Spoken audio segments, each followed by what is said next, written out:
अध्यात्म विज्ञान कोई धर्म या संप्रदाय नहीं है, ये स्पिरिचुअल साइंस है जो कुदरत के कानून पर आधारित है।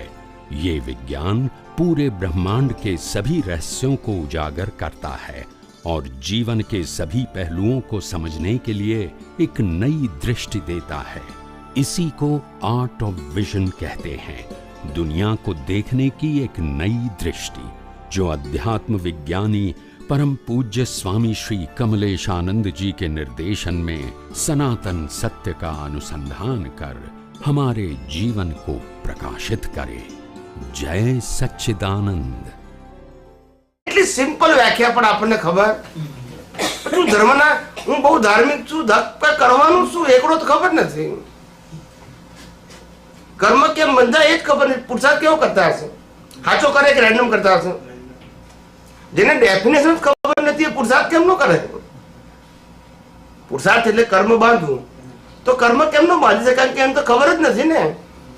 એ જાણી જોઈને બાંધતો નથી, જાણ્યા વગર બંધાઈ જાય છે. એનાથી એને ખબર બી પડતી હતી કે આ કર્મ મારું બંધાઈ ગયું, કારણ કે જે don't know the definition of કર્મ, અજ્ઞાનતાથી બંધાઈ જાય છે. શું છે? અજ્ઞાનતાથી, રાગ દ્વેષથી, કસાયોથી બંધાઈ જાય છે. જ્ઞાન હોય તો કર્મ બાંધવાની સ્વતંત્રતા ઉત્પન્ન થાય. ના બંધાય પછી નિશ્ચિત પેલા ફ્રીડમ ઉત્પન્ન થાય કે કેવા બાંધવા છે, અને પછી બંધાવાના બંધ થાય નેક્સ્ટ સ્ટેપ છે.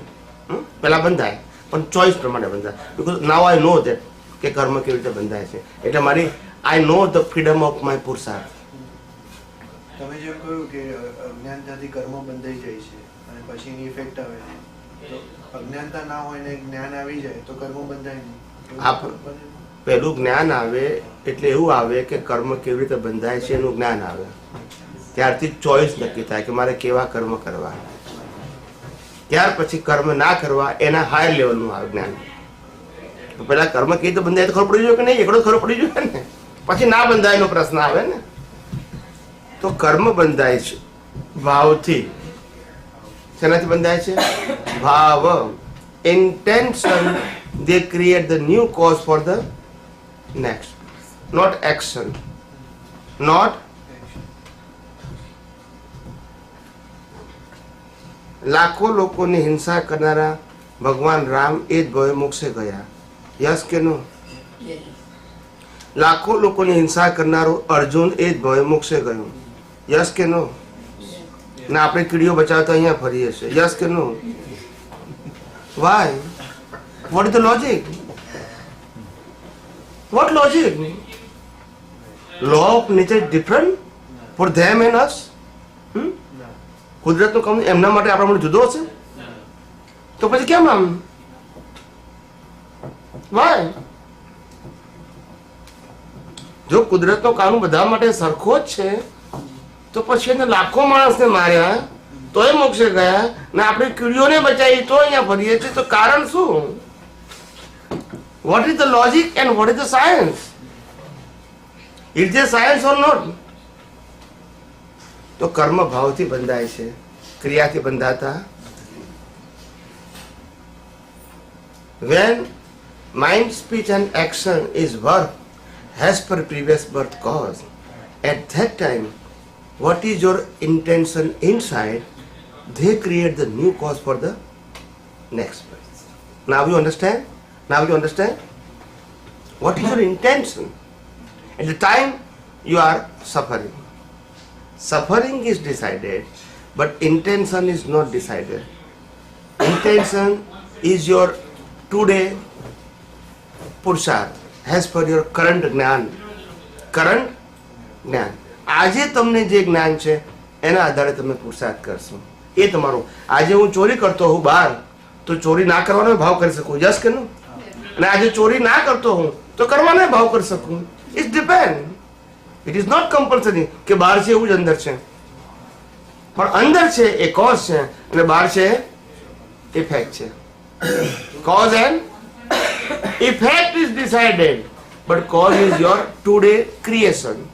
આપણે સફરિંગ કરી રહ્યા છીએ તો પછી કર્મ નહીં બાંધવાનું ઇન્ટેન્શન કઈ રીતે લાવી શકીએ આપણે? એ તો પછી હાયર ચેપ્ટરમાં આવશે. હજુ આ તો પેલા બેઝિક તો જાણો. કર્મ ના બંધાય તો હાયર લેવલ. ભાવ તો હોય છે, મારે કરવું નથી, કરવું પડે છે, હા, એ ભાવ છે. પેલું સાયન્સ જાણો કે ભાવ એ ક્રિએશન છે અને મન વચન કાયા એ સફરિંગ છે. આ ક્રિએશન છે, આ રિઝલ્ટ છે, આ કોઝ છે, આ ઇફેક્ટ છે, આ એક્ઝામ છે, આ રિઝલ્ટ છે. કોઝમાં શું જાય?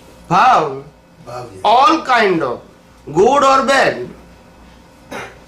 ક્રિયા કરતી વખતે ખ્યાલ રહ્યો તો પછી ભાવમાં જશે એટલે સુધરતે કરું. સાયન્સ પહેલા સમજો, સુધારો, બગાડો, સારું ખોટું એ બધું ભૂલી જાઓ. સાયન્સ શું કહે છે? ભાવ કેવી રીતે, કર્મ કેવી રીતે બંધાય, તો ભાવથી બંધાય આટલું જાણો.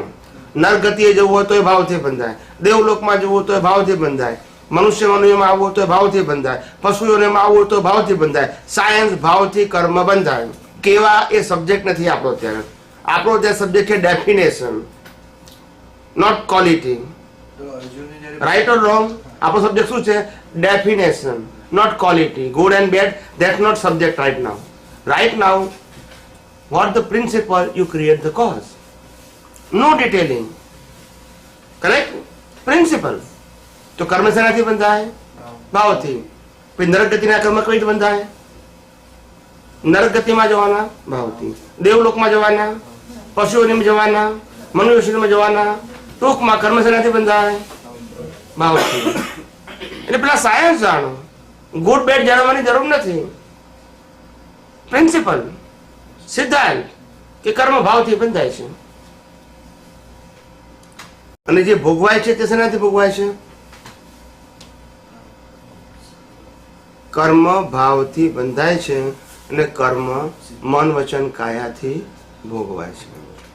ભોગવતી વખતે આપણી પાસે ફ્રીડમ નથી. બાંધતી વખતે જેવું જ્ઞાન એવી ફ્રીડમ. અજ્ઞાન હોય તો અજ્ઞાન ફ્રીડમ, જ્ઞાન હોય તો જ્ઞાન ફ્રીડમ. પણ ભાવ કરશો એટલે કર્મ બંધાઈ જશે. અજ્ઞાનીને બંધાય અને જ્ઞાનીને બંધાય. જ્ઞાની પાસે ચોઈસ છે, અજ્ઞાની પાસે ચોઈસ નથી, કારણ કે એને ખબર નથી કઈ રીતે બંધાય, એટલે ઓટોમેટિકલી બંધાઈ જાય છે. ભાવ એનાથી થઈ જાય છે. અને જ્ઞાની પાસે સમજણ હોવાથી એની પાસે ચોઈસ છે કે મારે કેવા ભાવ કરવા જોઈએ. પેલામાં તો ખબર જ નથી ને. ભાવથી કર્મ બંધાય છે એ જાણતો જ નથી ને. તે મારતા વખતે એમ વિચારતો ને કે હું તો ખરાબ વસ્તુ ખતમ કરી દઉં. કોણ? એક સોલ્જર સમજો કોઈ સામે હાથે મારીને મારતો હોય બોર્ડર ઉપર, તો એના ઇન્ટેન્શન તો એવું છે ને કે હું કોઈ પણ એની ડ્યુટી છે ને, એમ પૂછું છું. That's it, not your duty. That's it. Everyone there. પણ એને See, પાપ ચડે. think about if some magistrate or the lawyer or what we say, judge, they give the decision કે તમને જન્મ ટીપની સજા કરીશું કે 20 વર્ષની જેલ કરશું, એને પાપ લાગે? કેમ? અહીંયા જવાબ કરો, પણ ત્યાં ખબર ના પડી. Use your common sense. Science is applicable in all place, not one place or not some of the place. It's work equal in all place as a science. It's not relative viewpoint. It's a science. Right or wrong? Any duty છે. આજે prime minister તરીકે કોઈ decision લે, so many people they are suffering in his life, right or wrong? પણ એની duty છે, એનો intention નથી કે બેડ તમારા માટે. આજે નરેન્દ્ર મોદીએ નોટબંધી કરી તો પેલા હેરાન નહીં થયા હોય? નહીં થયા હોય? પેલા પ્રોબ્લેમ નહીં થયા હોય? થાય કે ના થાય? પણ એમનું ઇન્ટેન્શન શું હતું?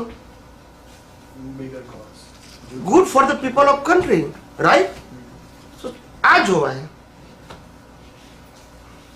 ઇન્ડિવિડ્યુઅલ તો હોય જ ને, કોઈ પણ વ્યક્તિ ડિસિઝન લે એટલે બધા જ માટે કઈ એનું બેનિફિટ મળે એવું જરૂર નથી. આજે ગવર્મેન્ટ કોઈ કાયદો લાવે અહીંયા ઘડી કે કોઈ પણ વ્યક્તિ અહીંયા ઘડી ડ્રાઇવિંગ ઓવર સ્પીડ કરશે, as per the limit over speed કરશે તો એને 1000 ફાઇન કરીશું. તો તમને ફાઇન થાય એ તમારું સફરિંગ છે, તો એને પાપ લાગે પોલીસને? કેમ? તમારે સફરિંગ છે, ઓલરેડી એ ડ્યુટીમાં છે. એને સફરિંગ આપો એવું નથી. Policeman is on a duty, they follow his duty. And they follow the rules and regulation, right or wrong. But when you break the law, they punish you. They have a right to punish you because of the law. Right or wrong? That's it. Same thing, the whole world is controlled and governed by the law of nature. When you create any cause inside you, in a terms of cause, in a terms of intention, the nature will give you the result in a next birth because of your cause.